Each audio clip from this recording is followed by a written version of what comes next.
சிவாய நம. திருச்சிற்றம்பலம். இப்பொழுது நாம் தரிசனம் செய்யும் தலம் குமரன் குன்று. இந்த ஆலயம் சென்னை தாம்பரம் குரோம்பேட்டில் அமைந்துள்ளது. சிறிய குன்று மலை அடிவாரத்தில் விநாயகர், மாரியம்மன் ஆலயங்கள் அமைந்துள்ளன. ஏறும் நிலையில் சின்ன குன்று. அங்கு வேல் வைத்துள்ளனர். இந்த முதலில் வேல்தான் இந்த ஆலயத்தில் கண்டெடுக்கப்பட்டதாகவும் தான் முருகன் பிரசித்தி செய்யப்பட்டதாகவும் சொன்னார்கள். அந்த ஆலயம் போகும் வழியில் மீனாட்சி சுந்தரேஸ்வரர் ஆலயம் மிக அழகாக உள்ளது. மீனாட்சி சொக்கநாதர் பார்க்க ரொம்ப அருமையாக இருக்குது. அனைத்து வாகனங்களும் இந்த இடத்துல நிறைய திருப்புகளும் திருமுறைகளும் நிறைய கல்வெட்டு பதிவுகள் நிறைய இருக்குது.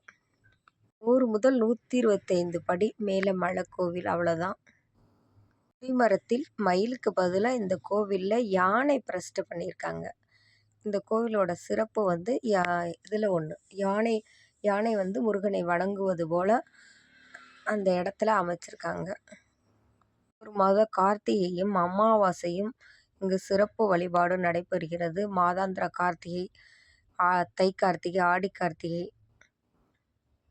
கார்த்திகை தீபம், ஐப்பசி சூரசம்பாரம்.